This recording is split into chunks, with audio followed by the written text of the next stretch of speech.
Hitler's rise to power. That's going to be the first lesson that we're going to study today. So, I'm sure that if you were binge drinking last night, that's why you're watching this video. You want to know how Hitler rose to power. I guarantee you, based on multiple midterm questions I designed from teaching, that is going to be a question that you have as a final question on your midterm or your final for World Civ 20th century. And it is a perplexing question. How did a madman such as Hitler rise to power? And I guess the best way to put it is, and I'm going to make this less than 5 minutes for you, and I'm going to give you the best answer ever. Think about it like this. Germany put its heart and soul into World War I. Germany, it is estimated, lost close to 8 million men. If you factor in wounded, missing, killed, statistically speaking, we're talking close to 8 million men Germany lost in World War I. Germany and its people were brainwashed throughout the war because of propaganda campaigns. So the German people didn't even know until the last minute that the gig was up and that they had lost the war.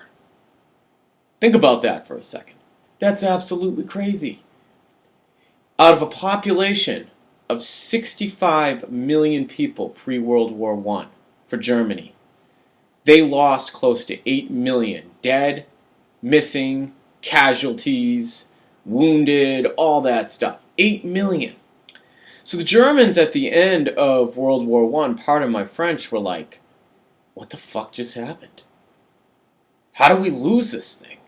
Because they were told by propaganda that, in news media and other sources, that they were winning. Then all of a sudden there were British, American, French troops knocking on their doorstep. And Germany was split up. It was divided.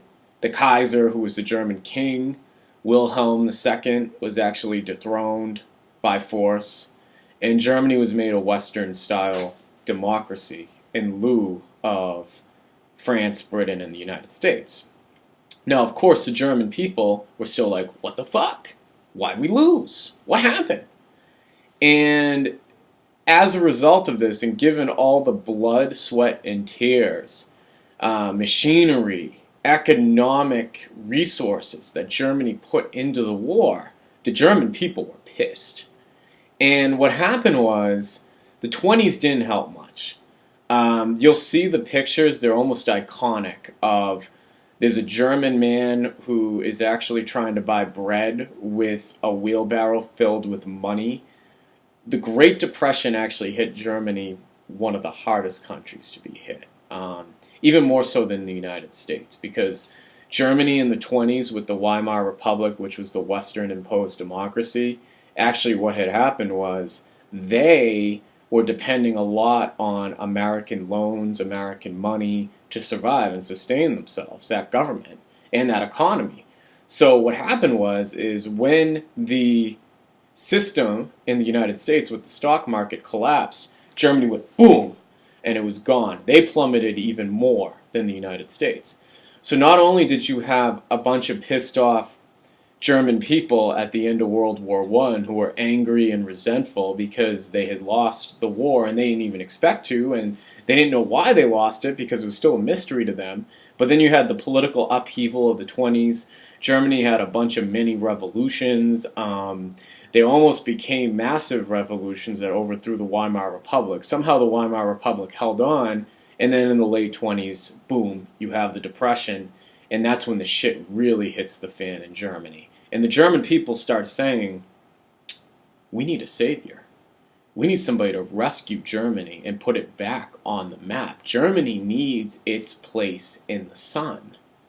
Enter Adolf Hitler. Adolf Hitler, while he was a revolutionary in the 1920s, political revolutionary, wrote a book called Mein Kampf. He was a member of a little-known party early on in the 20s known as the Nazi Party. And because of his political revolutionary activities, he was actually jailed in the mid-20s in Germany in the Weimar Republic.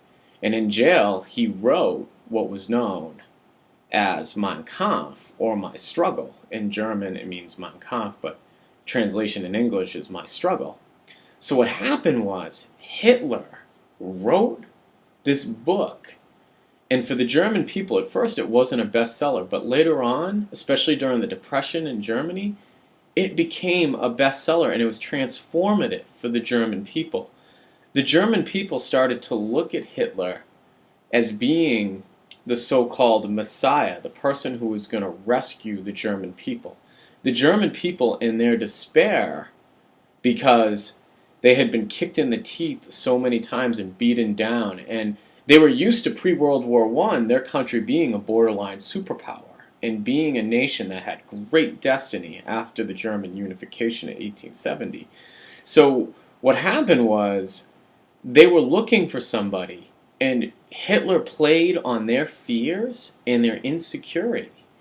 And he started coming up, especially in Mein Kampf, with a doctrine of racial superiority pertaining to the German race. And basically what he said was, he said that the Aryan race, which he equated with the Germanic people, so to speak, were the master race or the superior race.